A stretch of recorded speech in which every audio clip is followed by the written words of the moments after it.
आंदोलनजीवी परजीवी हैं। मोदी है तो मौका है, मजा लेते रहिए। और फिर साथ साथ कि हर शादी में एक फूफी होती है, वो नाराज हो जाती है। ये तंज किस पर है? रोहित जी देखिए, हम सबसे पहले एक बात जरूर कहना चाहूंगा कि आज नरेंद्र मोदी जी ने जो भाषण दिया, मैं समझता हूं हर नागरिक को उस पर गर्व होगा। और एक बहुत बड़ी बात आपने सही कहा, उन्होंने कहा कि ऐसे आंदोलनजीवी भी हैं जो अपना तंबू वहां गाड़ लेते हैं जहां आंदोलन चल रहा होता है। उनको इससे कोई मतलब नहीं है कि मुद्दा क्या है, इनका लाभ कैसे करा सकते हैं आंदोलनकारियों का, बस उनको अपना आंदोलन जारी रखना है। और ये इसलिए है कि वो मोदी जी से नफरत करते करते देश का नुकसान कर रहे हैं। दूसरी बात जो बहुत प्रमुख है, छोटे किसानों की चिंता किसी को नहीं हो रही। छोटे किसानों के लिए बड़े बदलाव लाए गए हैं, उनकी किस्मत बदल जाएगी। लेकिन जो बड़े किसान या बिचौलिए हैं या कुछ लोग हैं जो आंदोलनजीवी हैं, वो नहीं चाहते कि ऐसा हो। वरना आप बताइए, अपने प्रधानमंत्री जी की ही बात को बढ़ा रहा हूं, 75 दिन तक क्या एक छोटा किसान, जिसकी बात आज हमारे प्रधानमंत्री जी कर रहे थे, वो कर सकता है? 6,000 रुपए किसान सम्मान निधि जिसका जिक्र प्रधानमंत्री जी ने किया, जब लागू हुई तो आपको मालूम है विपक्ष ने और इन आंदोलन जीवियों ने क्या कहा?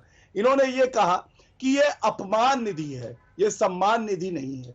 और इसीलिए मैं कहूंगा, कुछ लोग होते हैं, जैसे शादी का ही उदाहरण है, कि लड़की और लड़की वाले अपनी तरफ से बहुत अच्छा इंतजाम करते हैं, उसमें फूफी होती हैं, वो हर चीज में नुक्स निकालती हैं, वो बताती है कमी है। उनसे ये पूछा जाए अच्छा क्या है तो वो नहीं बताती हैं। वही बात यहां पे विपक्ष भी कर रहा है। विपक्ष के पास ना दिशा है, ना उनको पता है कानूनों में है क्या, और उनको ये भी नहीं पता कि कानूनों में सुधार क्या करना है, लेकिन विरोध के लिए विरोध कर रहे हैं। भाटिया जी, और शादी में तो दूल्हा ही सड़क पे बैठा 75 दिन से, फूफी की तो बाद में बात आती है। जिसके लिए आप कर रहे हैं वो बैठा ना सड़क पे। तो मैं इतना जानता हूं कि कोई भी छोटा किसान ट्रैक्टर पे सोफा लगा के नहीं बैठता है, जैसे एक आदरणीय 50 साल के अपरिपक्व बालक बैठे थे।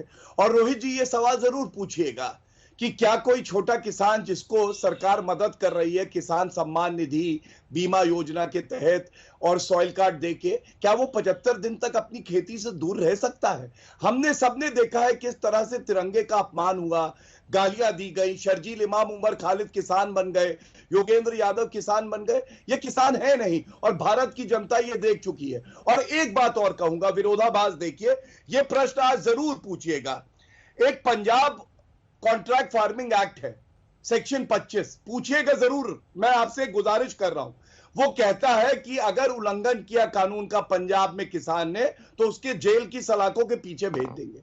ये कानून क्यों नहीं रद्द हुआ? इसके खिलाफ प्रदर्शन क्यों नहीं? राहुल गांधी क्यों नहीं प्रश्न उठाते? कैप्टन अमरिंदर सिंह वापस क्यों नहीं लेते? ये प्रश्न जरूर पूछिएगा। ठीक है सिरसा जी, 5 बजते गाड़ी निकाल लेते हैं लगता है, क्योंकि जब इनको 5 बजे बुलाते हैं हम हमेशा गाड़ी में ही रहते हैं।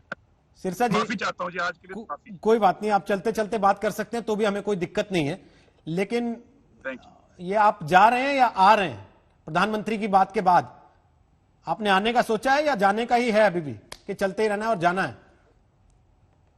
नहीं देखिए, पहले तो मैं आपको एक बात, आज मुझे इस बात की जरूर तसल्ली हुई है कि पिछले कुछ दिनों से कम मैं खुद भी बड़ा आहत था, और बहुत सारे लोगों को एक बात की बड़ी तकलीफ हो रही थी, दुख हो रहा था।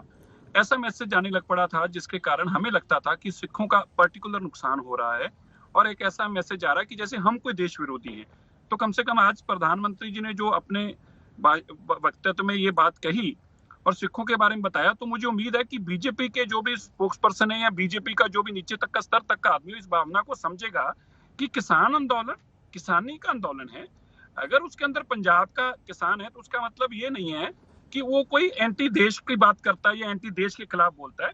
आप यकीन मानिए, पिछले कुछ दिनों से एक इस तरह का माहौल बन गया था जैसे बहुत सारे सवाल को घेरे, हमें लगता था कि हमारे पर्पस के लिए डाले जा रहे हैं और हमें सवाल किए जा रहे हैं। तो मुझे लगता है कि कम से कम एक तो आज बात बड़ी क्लियर होगी बीजेपी के सामने भी, कि जो बार बार हमारे ऊपर सवाल कर रहे थे, आज देश के प्रधानमंत्री ने ये तो देश को बताया कि कम से कम सिखों के ऊपर सवाल नहीं को खड़ा कर सकते। लेकिन सिरसा जी, उन्होंने एफडीआई भी बताई एक, वो एफडीआई वहीं से तो आई ना, उसी की तरफ उनका इशारा था ना। नहीं, मुझे नहीं पता उन्होंने एफडीआई के बारे में क्या बोला, मेरे ध्यान में नहीं है, हो सकता मैं मिस कर गया हूँ उस चीज को। लेकिन क्या आप ये मानते हैं कि सिख जो है देश के खिलाफ में कोई बात सुन सकता है, ये बोल सकता है? फॉरेन डिस्ट्रक्टिव इन्वेस्टमेंट, यानी कि बाहर से फॉरेन डिस्ट्रक्टिव आइडियोलॉजी, कि आप विदेश से कोई ऐसी आइडियोलॉजी घुसाने की कोशिश होती है आंदोलन में जो देश को तोड़ने का काम करती है। नहीं, ठीक है ना, हमें कोई इतराज नहीं है, जब तक वो किसी के प्रति बोल रहे हैं तो हमें इतराज थोड़ा ही, हमें तो अपनी चिंता थी ना कि सिखों के प्रति, तो आज उन्होंने क्लैरिफाई किया कि सिख तो ऐसे नहीं है। ये तो बात आप मानते हैं या मैं गलत कह रहा हूं इस बात पे?